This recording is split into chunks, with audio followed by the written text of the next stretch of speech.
Good morning friends, Mishra sir mining class YouTube channel में स्वागत है। फ्रेंड्स, आज की क्लास में जो आपके स्क्रीन पर दिखाई दे रही है FCUW, मेरे कर्सर के साथ नज़र को मूव कीजिए, यानी वर्किंग 2023 जो दिसंबर के एग्जाम DGMS में हुई है, कैंडिडेट द्वारा बताए गए जो मेमोरी बेस्ड क्वेश्चंस है उसके सॉल्यूशन को आपके सामने लेकर के आया हूं। तो आपके सामने लिखा हुआ है FCUW 2023 मेमोरी बेस्ड, मतलब first class unrestricted working 2023 memory based question है। ये कॉन्टैक्ट नंबर दी हुई है मिश्रा सर माइनिंग क्लास की। कोल पहला क्वेश्चन है, कोल रिजर्व इन इंडिया, इस पर बेस्ड है जिस पर हम लोग चर्चा करेंगे। तो ये 1 से लेकर 2, 3, 4, 5, 6, 7, 8, 9, 10, 11, 12, 13, 14, 15 तक के जो क्वेश्चंस हैं ये एज ए इंडेक्स के रूप में आपको दिखाई दे रही है। आप क्वेश्चन नंबर 1 पर आते हैं तो नेक्स्ट पेज में अगर आते हो तो ये क्लासेस है जो मिश्रा सर माइनिंग क्लास की जो है चल रही है, चलने वाली है 1 तारीख से। Winning and working, machinery, ventilation, legislation, जिसकी टाइमिंग और डेट दी हुई है। तो इसको ज्वाइन कर सकते हैं, कॉन्टैक्ट नंबर से संपर्क कर सकते हैं। साथ ही जो मिश्रा सर माइनिंग क्लास की यूट्यूब चैनल में जो अपलोड होती है वीडियो, उसको लाइक करते हुए सब्सक्राइब कीजिए और अपने फ्रेंड्स के पास भी शेयर करते हुए उनको भी लाइक सब्सक्राइब करने के लिए बोलिए। बेल आइकन दबाइए ताकि कोई भी वीडियो अपलोड होती हो तो आपको नोटिफिकेशन मिल सके। फ्रेंड्स, तो आपके सामने क्वेश्चन नंबर 1 दिखाई दे रही है FCUW 2023 मेमोरी बेस्ड का। पढ़ते हैं प्रश्न और अब मेरे कर्सर के साथ अपने नज़र को मूव कीजिए और प्रश्न को समझ करके उसका ऑप्शन को टिक लगाने की कोशिश कीजिए। क्वेश्चन नंबर 1 क्या कहता है, in which of the following percentage depict the percentage of coal found in India with respect to the world, यानी कि जो इंडिया में कोल पाई जाती है उसका परसेंटेज डिपिक्ट कर रहा है ये ऑप्शन, उसको बताना है। फ्रेंड्स, तो A number 9%, B number 19%, C number 29%, D number 50%, E number none of the above है।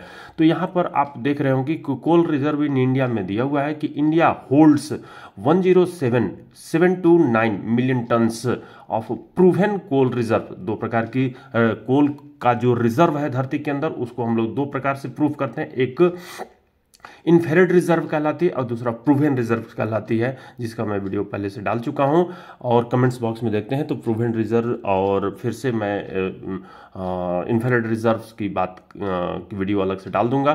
तो प्रूवन रिजर्व्स जो थी 2016 में जो की गई थी उसमें इंडिया का स्थान 5वें स्थान पर आता है, ranking 5th in the world and accounting for about 9% of the world total coal reserve of इतना में से मिलियन टन 1,139,471 मिलियन टन्स जो टोटल रिजर्व है उसमें से 9% इंडिया की हिस्सी आती है जो कि 107,729 मिलियन टन्स है। India has proven reserve equivalent to the 111.5 times its annual consumption का 111 गुना पाया जाता है। Largest coal producing countries in the world में आप देख रहे होंगे कि ये जो सबसे बड़ी जो चाइना दिख रही है वो 3.7 बिलियन टन दिखाई दे रही है। इंडिया में 0.783 बिलियन टन दिखाई दे रही है। यूएस जो है 0.3 नंबर पर है, 0.64 बिलियन टन है। इंडोनेशिया उसको 4थे नंबर पर आती है जो 0.616 आती है। ऑस्ट्रेलिया 5 नंबर पर आती है, 0.5 मिलियन टन रिजर्व है इसके पास, और साथ ही रसिया जो है वो 0.43 है। तो इंडिया में अगर बात करें रिजर्व इन इंडिया में, तो state in India with the largest coal reserve percentage से ऑफ इंडिया टोटल रिजर्व, जो टोटल रिजर्व है उसमें से जो हर स्टेट के अनुसार अलग अलग जो परसेंटेज पाई जाती है, जिसमें से झारखंड 26% है, सबसे ज्यादा झारखंड में कोयला पाई जाती है। उसके बाद उड़ीसा जो 24% है, छत्तीसगढ़ 17% है, वेस्ट बंगाल 11% है, मध्य प्रदेश 8% है। इस तरह से biggest coal reserve in the world जो है आपको ग्राफ यहाँ पर दिया हुआ है, यूएसए, रसिया, ऑस्ट्रेलिया, जिसको हम लोग इस रूप में भी देख चुके हैं। तो आप ए नंबर को टिक लगाइए 9% और आगे बढ़ते हैं। फ्रेंड्स, देखिए अगली क्वेश्चन क्या कहती है। अगला क्वेश्चन कह रहा है FCUW 2023 मेमोरी बेस्ड जो थी वो कह रहा है, in which period methane drainage is first time started in India and where. मतलब इंडिया में पूछा जा रहा है, जो मेमोरी बेस्ड जो क्वेश्चन है इस कैंडिडेट द्वारा जो बताई गई है, तो मीथेन ड्रेनेज का जो पीरियड है फर्स्ट टाइम स्टार्ट किस में इंडिया में हुई थी। ऑप्शन दिया हुआ है Amlabad India 1997, Benxi China 1942, USBM United State Bureau of Mines 1970, Swang colliery CCL का India, Parbelia Sodpur ECL India. तो ये 5 ऑप्शन दी हुई है, इसमें से आपको एक टिक लगानी है। जो इंडिया के लिए पूछा है तो इंडिया की ही होगी। वैसे आप ये ध्यान रखिए कि जो मैं रेफरेंस दिया हूँ आपके सामने, जो USVM 1964 में यूनाइटेड स्टेट जो है मीथेन कंट्रोल इनिशिएट किया था, और ये सक्सेस हुआ था 1970 में, जो कि मीथेन ड्रेनेज, जिसको मीथेन एक्सट्रैक्शन का मेथड कहते हैं, वो स्टार्ट हुई थी। तो यहाँ पर 1970 वाली अगर वर्ल्ड देता तब होता। तो इस तरह से ये ऑप्शन अभी यहाँ पर आंसर टिक नहीं लगाइएगा। इंडिया के लिए जो फर्स्ट टाइम स्टार्ट हुई थी उसको सर्च करके मेरे कमेंट्स बॉक्स में कमेंट्स दीजिएगा कि इंडिया में पहली बार मीथेन ड्रेनेज किस जगह, किस माइंस में स्टार्ट हुई थी। वैसे एक और रेफरेंस यहाँ पर दिया हूँ आपके लिए कि China was the world largest methane emitter in the 2022 में मीथेन निकालने वाली चाइना ही वो देश थी। जैसे कोयला का रिजर्व भी चाइना की बात करते हैं तो ज़्यादा है। उसी तरह से having released 55.7 million metric ton worth of methane, the United State and India rank second and third. India की जो मीथेन ड्रेनेज में जो उसकी भागीदारी है वो 3rd पोजीशन पर है, और 2nd पोजीशन पर यूनाइटेड स्टेट है, विथ ईच कंट्री इमिटिंग रफली 30 मिलियन मीट्रिक टन। तो जो इंडिया और USA है वो दोनों लगभग 30 मिलियन टन निकाले हैं। अगर आपको मीथेन ड्रेनेज सिस्टम क्या होती है उसके संबंध में और जानकारी चाहिए, पूरी वीडियो चाहिए, तो ये जो लिंक दी हुई है आप ऐसा सर्च करके निकाल सकते हैं, methane extraction method on Mishra sir mining class YouTube channel. तो उस पर जो है आपको ये निकल जाएगी, और उससे आप इसकी पूरी डिटेल की स्टडी कर सकते हैं। जैसे मैं यहाँ पर अगर चालू कर दूँ तो आपके सामने ये वीडियो जो है चल जाएगी। आपको वैसे डायरेक्ट सर्च करना होगा कि methane extraction system on Mishra sir mining class. साल तक एक्सट्रैक्शन कर लेते हैं तो फिर इस शाफ्ट को, इस बोरहोल को जो आपने ड्रॉ किया है, तो इस तरह से आप आज की क्लास में आप जो कोल सीम के अंदर में मीथेन रहती है उसका एक्सट्रैक्शन आप कैसे करेंगे, जो आने वाले समय में कोयले का एक्सट्रैक्शन डिपर डिपॉजिट वाले कोल सीम का निकालना उतना ज्यादा फायदेमंद नहीं रहेगा,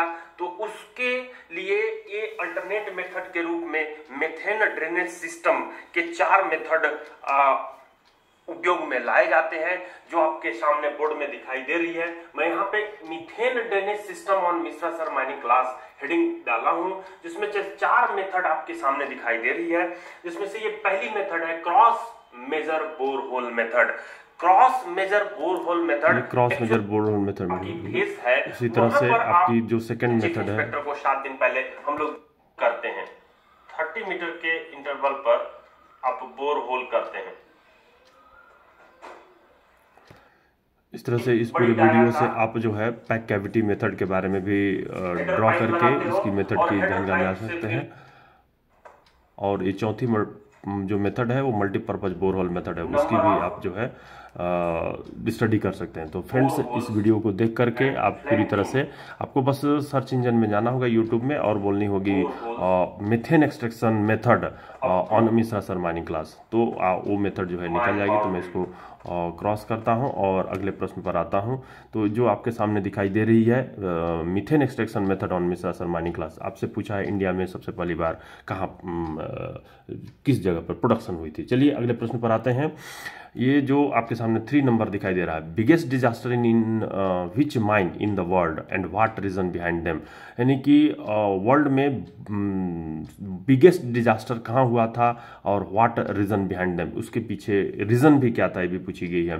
तो ये number Benxihu colliery disaster 1942 China, Courrieres mine disaster 1906 France, Luisenthal mine disaster 1962 Germany, Buffalo Creek mine disaster 1972 Virginia, Chasnala mine disaster 27 दिसंबर 1975 इंडिया। तो ये जो आपके सामने टैग दिखाई दे रही है, तो ये कब हुआ है इसकी अपन लोग देख सकते हैं, कर सकते हैं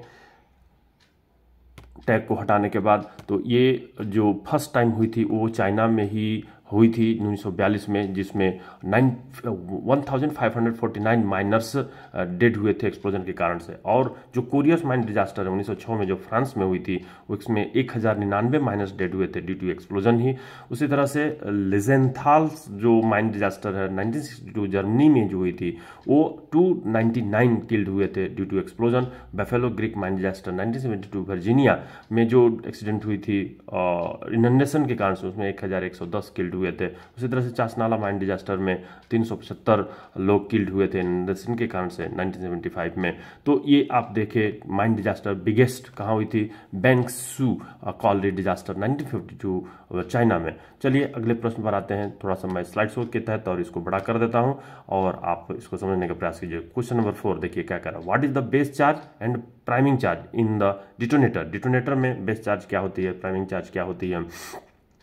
तो मैं अगर इसकी पिक्चर दिखाऊं ऑप्शन पढ़ने के पहले, बेस चार्ज प्राइमिंग चार्ज, तो आप अच्छे से समझ सकते हैं। ये डी देशमुख साहब की जो आपकी ये लेफ्ट साइड वाली जो है डिले डिटोनेटर है और राइट साइड वाली जो है वो नॉन डिले डिटोनेटर है, जिसको इंस्टेंटेनियस टाइप डिटोनेटर भी कहते हैं। तो इसमें जो सबसे नीचे रहती है जिसको बेस चार्ज कहते हैं, इसमें PETN भरा होता है।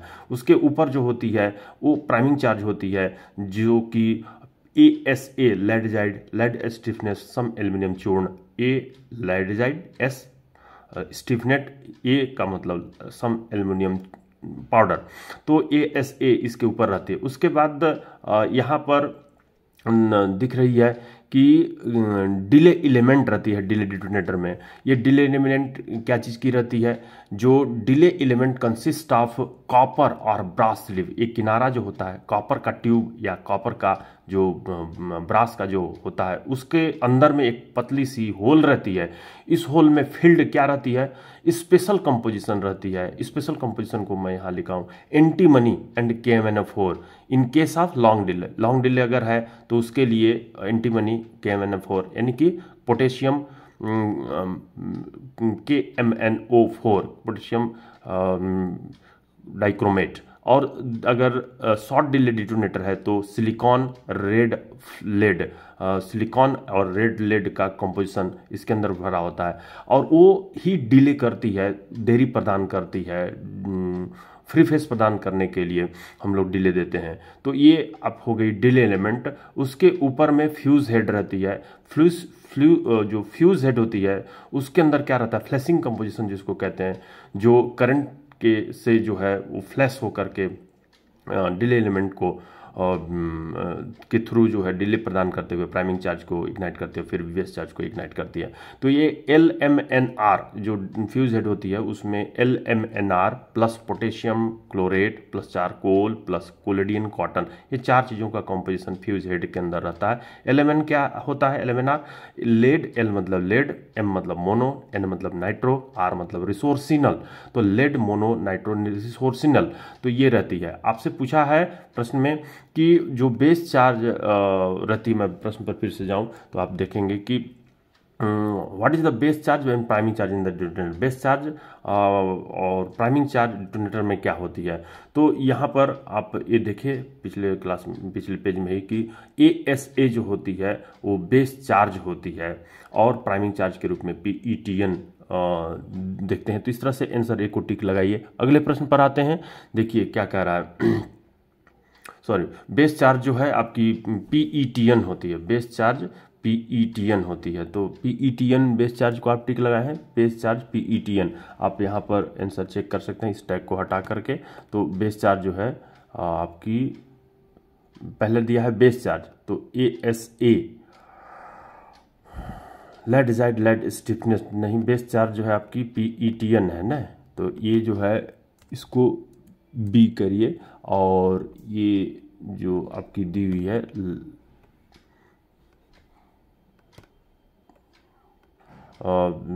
बेस चार्ज आपकी PETN बेस चार्ज होगी। पहले बेस चार्ज लिखा है तो पहले PETN होगी, जो इस पिक्चर में भी हम लोग देख रहे हैं बेस चार्ज PETN है। तो बेस चार्ज PETN याद रखना है, प्राइमिंग चार्ज ASA याद रखना है, प्राइमिंग चार्ज ASA याद रखना है। तो ये जो है आपके सामने दिखी ये प्रश्न, जिसमें आप कह दिए थे, 4 नंबर का बी नंबर आंसर होगी। अब how do you physically distinguished between detonator and detonator, detonator और डिले डिटोनेटर के बीच में किस तरीके से आप अंतर करेंगे वो बताया गया है ऑप्शन में, फिजिकली कैसे डिस्टिंग्विश करेंगे। तो ये number by length of detonator, B number by number marks on the bottom of detonator, C number by tag attach to the wire, D number by colours of the lead wire, E number all of the above. तो यहाँ पर आप देखेंगे कि जो इसी paragraph से दूसरी प्रश्न पूछी गई है इसी पेज से, delay detonator of some manufacturers have antistatic sleeve over the fuse head as a protection against the static electric hazard. FCUW 2023 में यहाँ लिख दिया हूँ, the delay detonator and non delay detonator are distinguished by the colour of lead wire, मतलब कि lead wire का जो colour होते हैं उससे डिस्टिंग्विश करते हैं। डिले पीरियड जो मार्क होती है on tag attach to the wire, तो जो टैग अटैच्ड रहती है, ये जो टैग आपको दिखाई दे रही है यहाँ पर, तो ये टैग नंबर डिले नंबर होती है, उससे आप डिले डिटोनेटर और प्लेन डिले डिटोनेटर के बीच में अंतर आप डिस्टिंग्विश कर सकते हैं। उसी तरह से more ever the delay number is stamped on the bottom of the tube, जो बॉटम ऑफ द ट्यूब पर जो लिखी रहती है उस पर भी लिखी रहती है। और साथ ही जैसे जैसे डिले नंबर बढ़ती जाती है वैसे वैसे डिटोनेटर का लेंथ भी बढ़ता जाता है, क्योंकि डिले एलिमेंट की लंबाई उसमें ज़्यादा करते जाते हैं। इस तरह से ऑल ऑफ द एबव को आप टिक लगाइए ई नंबर को, और आप आगे बढ़ सकते हैं। इस आप देखेंगे जो टैग हटाएंगे तो उसमें ई नंबर आंसर ही है मिश्रा सर माइनिंग क्लास के टैग के नीचे। चलिए क्वेश्चन नंबर 6 पर आते हैं। Gases produces after burning of CH4 in flame safety lamp, जब फ्लेम सेफ्टी लैम्प के अंदर CH4 बर्न होता है तो कौन सी गैसेस प्रोड्यूस होती है? A number CO2, B number H2O, C number CO, D number all. तो ये रिएक्शन दी हुई है जिसमें CH4 जब 2O2 से रिएक्ट करता है तो CO2 बनती है और 2H2O बनती है। तो यहाँ पर दो मोलिकुल्स वाटर वेपर बनता है और CO2 बनती है। तो ये बोथ ए एंड बी, ई को टिक लगाते हुए आप आगे की ओर बढ़ सकते हैं। 6वां नंबर क्वेश्चन आप कंप्लीट कर चुके हैं। चलिए 7वें नंबर पर आते हैं। तो मैं स्लाइड शो के तहत इसको अगर बड़ा कर दूं और 7वें नंबर पर आऊं तो और अच्छे से आपको क्लियर होगी। चलिए 7वां नंबर दिखाई दे रहा है, what is meant bye the base charge, base charge का मतलब क्या होता है? तो ये अलग से प्रश्न पूछी हुई है। अभी हम लोग देखें कि बेस चार्ज में क्या रहती है, PETN होती है। तो आंसर बी को आप टिक लगाइए। PETN पेंटा इरिथ्रिटोल टेट्रानाइट्रेट, टाई नाइट्रोटोलून नहीं, ASA लेड एजाइड लेड एस्टेटनेट नहीं जो ऊपर में रहती है आपकी LMNR, तो ये लेड मोनो नाइट्रो रिसोर्सिनल जिसकी हम लोग फुल फॉर्म देखें तो वो नहीं करिएगा। तो आंसर यहाँ पर आपकी दी हुई है बी नंबर जो कि PETN आप टिक लगाएंगे। चलिए अगले प्रश्न पर आते हैं 8वें नंबर पर। बाकी ये जो पेज आपको दिखाई दे रही है, अगर मैं ये पेज की बात करूं तो ये पेज की स्टडी जरूर कर लीजिएगा। ये दोनों पेज जो है आपके लिए बहुत इंपॉर्टेंट है, जिसमें प्लेन डिटोनेटर के बारे में बोलता है कि ये non electric consist of aluminium 6 mm dia. तो जो प्लेन डिटोनेटर होती है नॉन इलेक्ट्रिक होती है, जो बनी होती है एल्युमिनियम से, 6 mm उसके डाया होती है। लंबाई की बात करें तो 37 से 50 mm के बीच होती है और 1/3 ASA इसमें भरा होता है। ASA मतलब लेड एजाइड लेड स्ट्रिपनेस एल्युमिनियम चूर्ड। और जो कंपोजिशन एंड और जो पेंटाइरिथ्रिटोल टेट्रानाइट्रेट PETN रहता है 1/3 में। और साथ ही the ASA composition consist of the, उसी का फुल फॉर्म दिया हुआ है, और composition initiate by the base charge. The ASA priming composition initiate by the base charge, base charge जो होती है ETN उससे इनिशिएट होती है। नंबर 6, अगर हम लोग बात करें जो ऑर्डिनरी इलेक्ट्रिक डिटोनेटर की होती है, ऑर्डिनरी इलेक्ट्रिक डिटोनेटर, तो प्लेन डिटोनेटर की बात करिए, ऑर्डिनरी इलेक्ट्रिक डिटोनेटर होती है, नॉन डिले टाइप होती है, मतलब डिले नहीं होती है, जिसको इंस्टेंटेनियस टाइप भी कहते हैं। प्राइमिंग चार्ज और बेस चार्ज सेम ही रहती है। They are fired by not by the ignition of the safety fuse. ये जो इंस्टेंटेनियस टाइप की या नॉन डिले होती है वो सेफ्टी फ्यूज से फायर नहीं होती है, जबकि प्लेन डिटोनेटर सेफ्टी फ्यूज से होती है fire, but by the passing electric current through the fuse head, fuse head के पासिंग से इसको करते हैं। द करंट इनिशिएट से flashing composition in the fuse head, fuse head में जो फ्लैशिंग कंपोजिशन होता है जिसकी कंपोजिशन मैं बता भी चुका हूँ, मेरे कर्सर पर ध्यान दे रहे होंगे, तो ये एक कंपोजिशन है जो वो प्राइमिंग चार्ज को इनिशिएट करती है। उसी तरह से जो रेजिस्टेंस होती है वो 45 metre long short delay detonator की लगभग 7 ओम होती है, और ये करंट एक डिटोनेटर को इनिशिएट करने के लिए 0.5 एम्पियर और वोल्टेज 3.3 वोल्ट की जरूरत पड़ती है। बाकी डिले डिटोनेटर के बारे में जो लो टेंशन वाली जो डिटोनेटर होती है उसी को हम लोग जनरली उसको प्रीफर करते हैं, और बाकी हम लोग इसकी स्टडी कर ही चुके हैं। तो ये 7वां नंबर है, जो दोनों पेज को आप स्टडी करते हुए आगे की ओर बढ़ सकते हैं फ्रेंड्स। 8वें नंबर पे आते हैं, in which of the following coal field is largest production in India, इनमें से कौन सी कोल फील्ड है जो कि लार्जेस्ट प्रोडक्टिव वाली है। तो 8वें नंबर में बड़ा जीके टाइप की है क्वेश्चन, ओवरमैन, माइनिंग सरदार या जो सेकंड क्लास फर्स्ट क्लास सभी के लिए कॉमन क्वेश्चन है। स्टडी करते जाइए मिश्रा सर माइनिंग क्लास को और अपनी नॉलेज को बढ़ाइए, एग्जाम को पास करके दिखाइए और सर्टिफिकेट गेन करके दिखाइए फ्रेंड्स। तो ठीक है, फिर से आगे की क्वेश्चंस को मैं डील करूंगा। वैसे इस प्रश्न में जो है सिंगरौली जो लार्जेस्ट प्रोडक्टिव एनसीएल, जिसको कोल इंडिया का हम लोग टॉप मोस्ट प्रोडक्टिव कंपनी कहते हैं, कोलफील्ड कहते हैं, वो सिंगरौली ही है, एनसीएल है। सी नंबर को टिक लगा सकते हैं। अब यहाँ पर in which of the following in priming charge is found between, तो प्राइमिंग चार्ज किसके बीच में पाया जाता है। तो अभी आप देखें कि जो प्राइमिंग चार्ज होती है वो आपके बेस चार्ज और फ्यूज हेड के बीच में पाया जाता है। तो बेस चार्ज और फ्यूज हेड के बीच में आप इसको टिक लगा सकते हैं ए नंबर आंसर को, जो इससे प्रश्न पूछी हुई है। अगले प्रश्न पर अगर आते हैं, जो 10वां प्रश्न है वो आपसे पूछा है ग्रेविमेट्रिक डस्ट सैंपलर। तो gravimetric dust sampler is flame proof होती है, एंटीसिकली सेफ होती है, बोथ ए एंड बी होती है, neither flame proof nor intrinsically safe होती है। तो इसमें जो आपकी ग्रेविमेट्रिक सैंपलर जो डस्ट सैंपल करने के लिए इस्तेमाल करते हैं उसकी पिक्चर इसमें दी हुई है, जिसकी वीडियो भी पहले से मैं अपलोड कर चुका हूं। इसके कंपोनेंट क्या क्या हैं बगल में दिख रहे हैं। साथ ही जो है आपको ग्रेविमेट्रिक डस्ट सैंपलर में 7.5 वोल्ट की 90 मिली एम्पियर बैटरी वाली रहती है। तो 7.5 वोल्ट यानी कि जो अपन लोग कहते हैं कि 30 वोल्ट से कम वोल्टेज पर काम करने वाली जो होती है वो इंटेंसिकली सेफ होती है। इस तरह से इंटेंसिकली सेफ ही आप ग्रेविमेट्रिक डस्ट सैंपलर को टिक लगाइएगा और बाकी स्टडी से रेफरेंस के थ्रू आप पढ़ सकते हैं। क्लासेस भी ज्वाइन करके आप अपना स्टडी को और स्ट्रॉन्ग कर सकते हैं, एग्जामिनेशन को पास करते हैं फ्रेंड्स। तो अगले वीडियो में फिर से मिलते हैं 10 नंबर के आगे के क्वेश्चन को सॉल्व करते हुए। डब्ल्यू का, विनिंग एंड वर्किंग का, फर्स्ट क्लास सेकंड क्लास के कैंडिडेट क्रमशः तैयार करते जाइए, वीडियो देखते जाइए, क्लासेस ज्वाइन करिए। थैंक यू, अगले वीडियो में मिलते हैं।